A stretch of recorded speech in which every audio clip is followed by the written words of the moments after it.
Well, I mean, they were the law. There was no law and order when we first went into Somalia, and it became quite clear to them early on that peace enforcement is just that. You're there to enforce the peace, which means there's this tricky balance between what you call military operations and constabulary operations, I think is what we're currently calling them, sort of general policing type tasks. In the early days of Somalia, there was only us. We sort of assisted in building an auxiliary security force, police force later on at the back end of our tour, and eventually they were stood up over time and then started to do those community policing type things that you expect. Yeah, look, it's a delicate thing. I mean, you've got to sort of train them to be ready for it. And you've got to explain very carefully the sort of rules of engagement and the things that we were and weren't responsible for. We had a formal responsibility for memory in terms of detaining individuals that had committed offences or likely to commit offences, whether they were lethal force offences or offences more generally, in particular assaults, rapes, that sort of stuff. We had a mandated requirement to do stuff. So you just need to step through that, go through your scenario-based training and whatever to try and prepare them for that. But it's a tricky balance. And of course, most of them, for the company commander, you're at a certain place in a tactical operation, but down there at the sections and platoons where most of these decisions are first thrown up in front of the individuals. You've got to get into a place where they can make split-second decisions about stuff.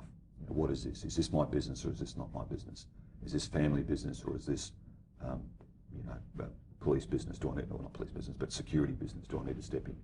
And they're generally pretty good at defining what those things are. And again, I think they're pretty good at it. The trick isn't in those sort of environments. The trick is to understand that there's a limit to which you can do military as a military force, and there is a time when civil primacy and civil authorities need to step in and take over, because we're an armed force, and there is a limit to what we can do. And that's when you need those other agencies. You need the United Nations, and you need whatever they're doing back in here to build those things. So you can look over your shoulder, you can see all that happening, and then eventually you know that you're out of that business, because you want to get out of that business as fast as possible. Standing on corners doing constabulary work is not what soldiers are trained to do, and it's not what you want to be doing, because it soaks up a whole bag of your force, and you need to be doing other things. So, for me as a commander, the trick has always been to make sure that there is some plan to get you out of that business as fast as possible, and then move on to military stuff, or indeed leave the country. If that's the time when your business is done, then you hand over the civil primacy, whether that's CivPol, whether that's local police, and get out of Dodge. In my experience, the longer military forces stay in that environment, the increased chance of things turning bad. People making mistakes, people getting frustrated, people waiting in areas that really is a whole bag of difficulty. So it's the old story in peace operations. The armed force, it spends all of its time trying to do itself out of a job, making sure that's what and training Indigenous forces and all that is about that. It's about right from day one we're trying to get ourselves out of a job, and that's the sort of irony of some of those peace operations. One of the other difficulties, I guess, too, is trying to identify who is a threat. And in an environment where you don't necessarily have somebody wearing a uniform, how do you go about doing that? And trying to, I guess, maintain the sort of community engagement. Yeah, look, that's a real tricky one. And it's been different in each mission that I've been in. I'll go back to Somalia because it's probably the most stark example. We had a situation where, we had some difficulty in town over a number of days, number of weeks, and we had been in relatively regular contact as a company with bandits, with armed groups, call them whatever you want.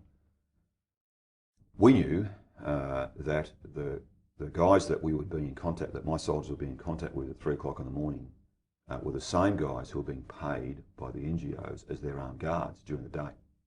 And we knew this because we just knew this. Our intel had shown us this, we'd found evidence, we just knew that this was the case. They knew that we knew, and the soldiers knew it all. So it was just this bizarre game of and you'd be in discussions and heated discussions with NGOs about this. Their hands were tied to a certain degree in some cases, because we'd had a case where one of the NGOs was shot dead by his locally employed guard, I think it was Red Cross, on one of these disputes about money. So the NGOs, I felt for them to a certain degree because they had hired these armed parties.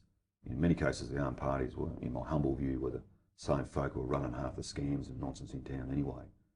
And they were making big bucks off this whole problem, off everyone else's misery. The NGO guards knew that to try and sack them was, in some cases, as dangerous as keeping them on. And so we'd got ourselves in this difficult circumstance. But to get back to your point, soldiers knew this. So the great irony was, that they'd be sitting next to a bloke on a truck, during the day, and they'd be both eyeing each other off, checking each other's weapons and, sort of all this sort of stuff, knowing full well that the chances were the same bloke was going to be firing at one of their own mates in another company or in Charlie Company that night. And to their undying credit, they just took that on board and took it as a part of as a part of the great joy of operating a place like Somalia. So what do you do about it? All you can do is ensure that they understand the rules of engagement and understand that whatever they do, they've got to operate inside those rules of engagement. We'll try and deal with the issue of who they are and what have you through the sort of the higher levels, but the young soldiers just had to lump it, get on with it in that knowledge. And as I said, to their undying credit, they did that for the most part.